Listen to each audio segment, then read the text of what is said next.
Salam sukacita dan salam damai sejahtera buat semua anak-anak yang dikasihi Tuhan dimanapun berada. Hari ini kita akan memulai ibadah kita. Untuk memulai ibadah kita, mari kita bersama-sama menaikkan nyanyian pujian kita kepada Tuhan dengan nyanyian pujian Yesus Pokok dan Kitalah Carangnya.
Anak-anak yang dikasihi Tuhan, mari kita bersama-sama bersatu di dalam doa. Sebelum kita mendengarkan firman Tuhan, mari kita berdoa. Terima kasih ya Tuhan, karena Engkau tetap mengasihi kami. Engkau tetap mengampuni segala dosa dan kesalahan kami. Saat ini kami bersama-sama rindu untuk mendengarkan firman Tuhan. Biarlah firman Tuhan yang akan menuntun kehidupan kami menjadi lebih baik di masa-masa yang akan datang. Dan juga mulai dari sekarang, kami mau membenahi hidup kami, memperlengkapi hidup kami seturut dengan kehendak Tuhan. Engkau Tuhan memperlengkapi hamba-Mu saat mewartakan firman-Mu, juga memperlengkapi semua anak-anak kami yang memberi waktunya untuk mendengarkan firman Tuhan. Terima kasih ya Bapa di surga, kami berdoa, mohon pengampunan dosa di dalam nama Yesus Kristus Tuhan, Juru Selamat kami yang hidup. Amin. Mari kita bersama-sama membaca kitab Kolose pasal 2 ayat 6 sampai ayat yang ke-7. Kolose pasal 2 ayat 6 sampai ayat yang ke-7. Kamu telah menerima Kristus Yesus Tuhan kita. Karena itu hendaklah hidupmu tetap di dalam Dia. Hendaklah kamu berakar di dalam Dia dan dibangun di atas Dia. Hendaklah kamu bertambah teguh dalam iman yang telah diajarkan kepadamu, dan hendaklah hatimu melimpah dengan syukur. Anak-anak yang dikasihi Tuhan, kita selalu bersukacita karena masih diberi Tuhan kesempatan untuk menaikkan nyanyian pujian kepada Tuhan, berdoa, dan juga membaca Alkitab.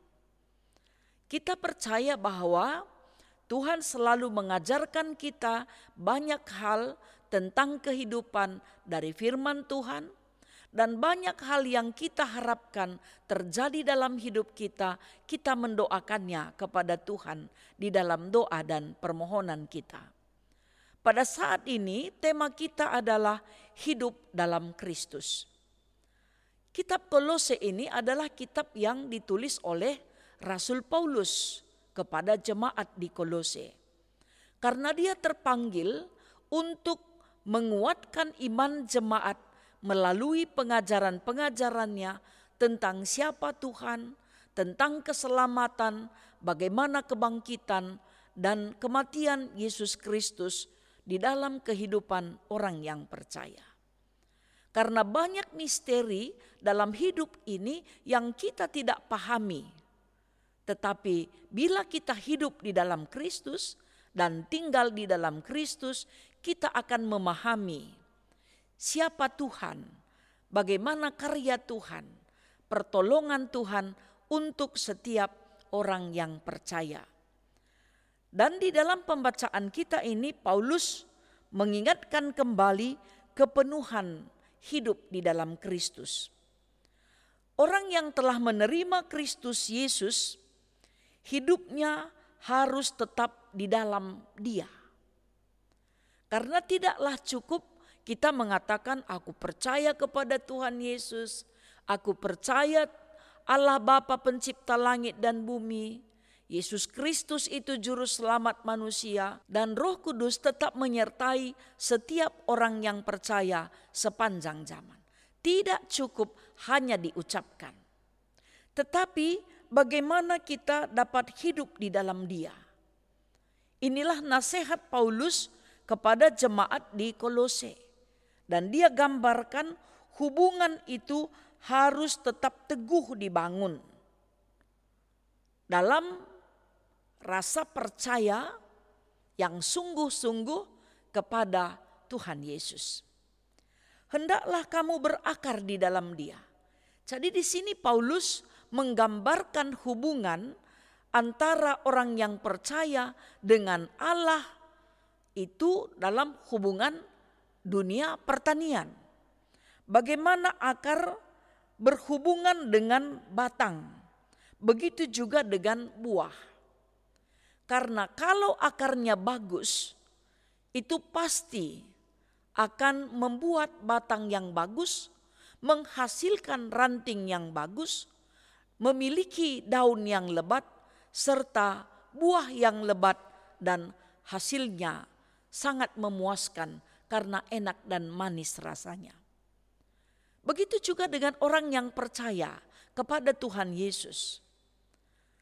Dia akan memiliki persekutuan yang baik dengan Tuhan. Persekutuan yang baik dengan Tuhan itu akan melahirkan banyak hal perbuatan baik, ucapan-ucapan yang baik, dan pikiran-pikiran yang baik. Karena itu Paulus mengingatkan, hendaklah kamu berakar di dalam Dia dan dibangun di atas Dia. Hendaklah kamu bertambah teguh. Ada beberapa kalimat positif yang digunakan oleh Paulus untuk membangkitkan semangat jemaat Kolose.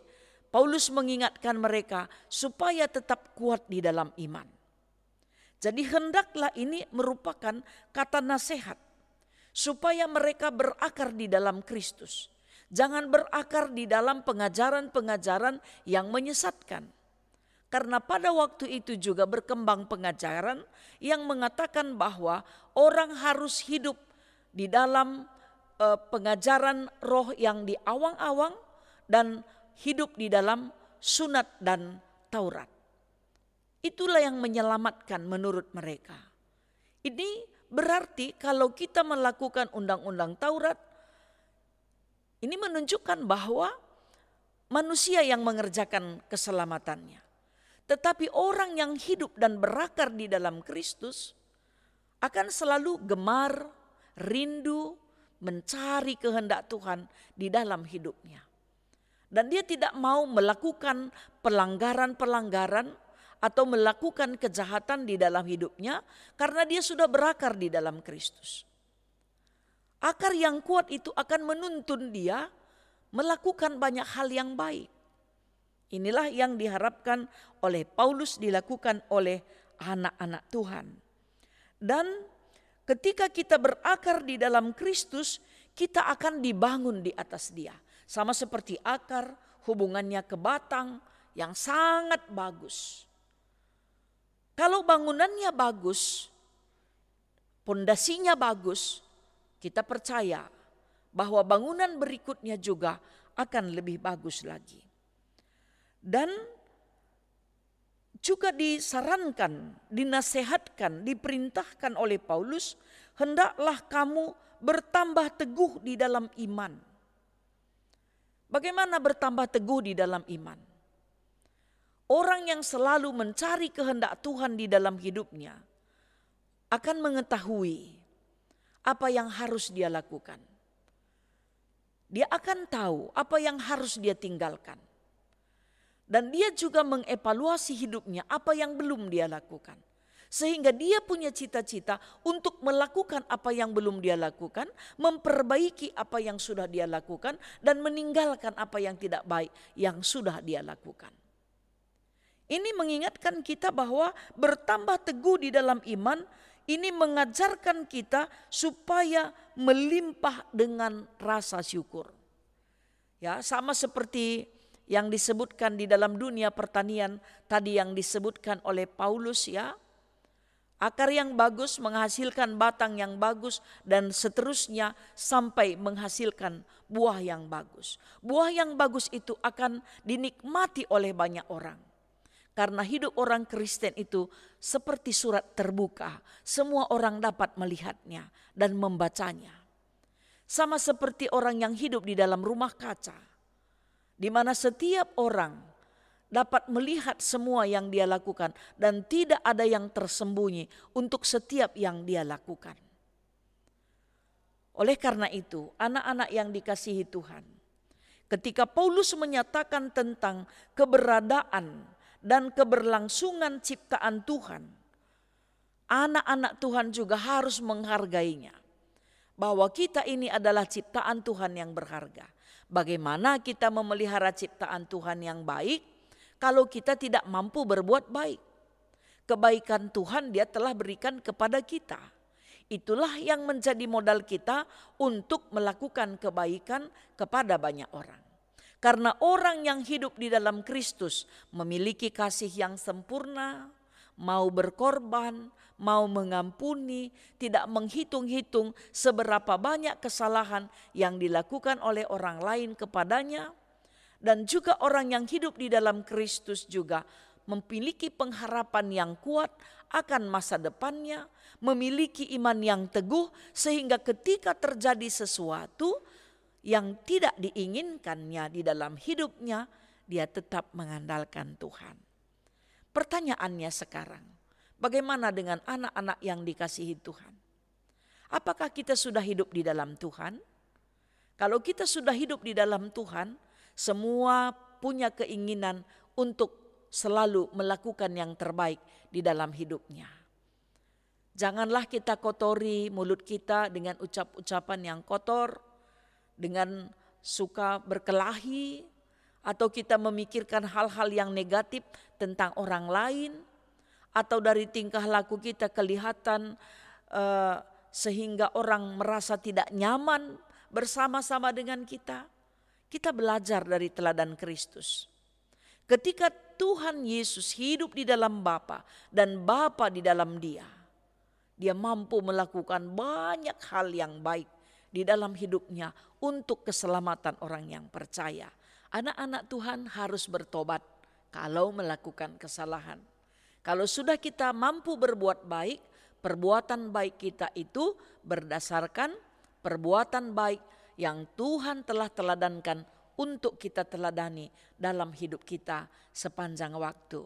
Tetap bertekun di dalam iman, berpengharapan di dalam Tuhan, dan melakukan yang terbaik dalam kehidupan kita sepanjang waktu. Tuhan memberkati kita semua harus hidup di dalam Tuhan. Bagaimana caranya hidup di dalam Tuhan? Kalau memiliki Android, ya, smartphone kita Jangan pergunakan aplikasi yang ada membuat kita malas belajar, membuat kita menyalahgunakan waktu yang ada, melihat aplikasi-aplikasi yang ada di dalamnya sehingga kita tidak mengandalkan Tuhan. Coba, mari kita, anak-anak kami, kuasai diri.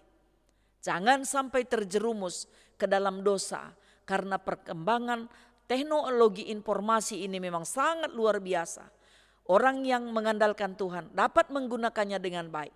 Tetapi orang yang tidak mengandalkan Tuhan, boleh juga nanti itu yang membuat dia tidak memiliki cita-cita, tidak memiliki pengharapan, tidak memiliki sahabat. Karena apa? Dia cukup bersahabat dengan Android-nya saja. Itu tidak benar. Kita juga makhluk sosial, kita butuh orang lain dan orang lain juga membutuhkan kita. Kita semua saling membutuhkan. Mari kita bersama-sama membenahi apa yang perlu dibenahi. Karena orang yang hidup di dalam Kristus, semua kebaikan, cinta kasih, pertolongan dan pengampunan Tuhan itu menjadi sumber motivasi kita untuk melakukannya di dalam hidup kita. Perjuangan kita bukan hanya di dunia ini, tapi perjuangan kita juga di dalam iman, di dalam pengharapan, di dalam kasih karunia Tuhan, kita diperkenankan memiliki hidup kekal karena kasih Tuhan kepada kita. Kita bersuka cita juga karena tanggal 18 ini adalah hari ulang tahun KAKR yang ke-131. Bagaimana kita hidup di dalam Tuhan?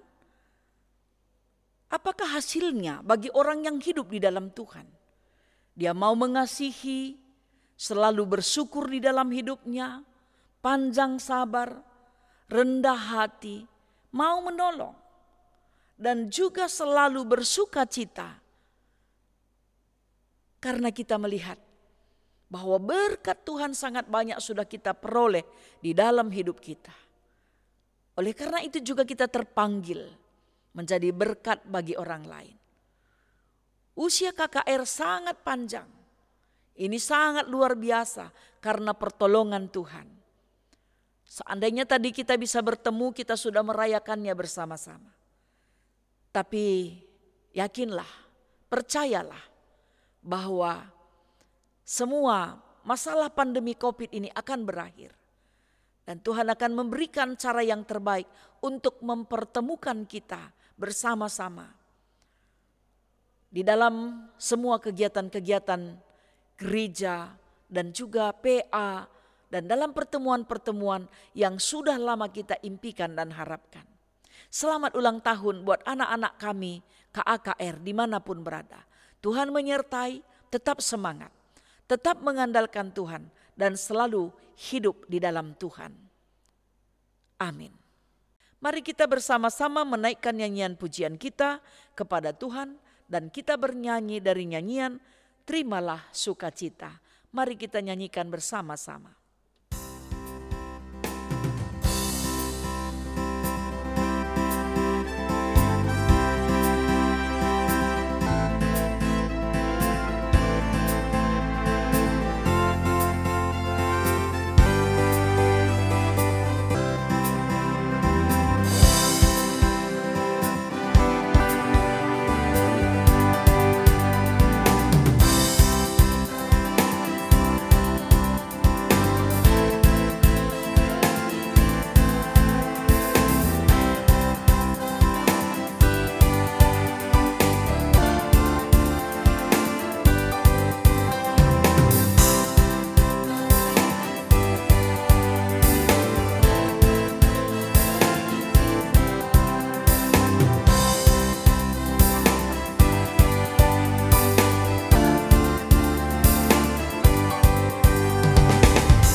Mari kita bersatu di dalam doa.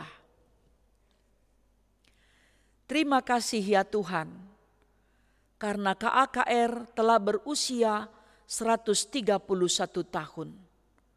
Berkatilah semua anak-anak kami dimanapun berada. Berkatilah GBKP, berkatilah guru-guru KAKR, berkatilah pendeta, penatua, dan diaken, serta emeritus.